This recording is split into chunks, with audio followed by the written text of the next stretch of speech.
If you are wondering if you can play PUBG on a Motorola Moto G87, then the answer is yes. You should be able to play the game very easily. I mean, the game runs pretty well. I don't think there are any issues with the performance whatsoever. Of course, I can also show you the frame rate over here, which, as you can see, it is 40, so maybe not the best frame rate possible. Let me also show you how it looks like when we actually have the FPS display. There we go.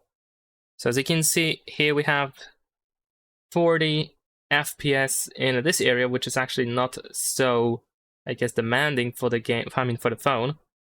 So I assume the frame rate might drop to something approximately like 30 or so. But still, you might be able to get even more if you just make some graphic changes here and there. So by default, the game sets the combat graphics to balance and the frame rate to ultra, but of course we can go ahead and customize that, and you can make some changes here and there in order to, of course, try to get more. Besides that, you can also activate the performance mode.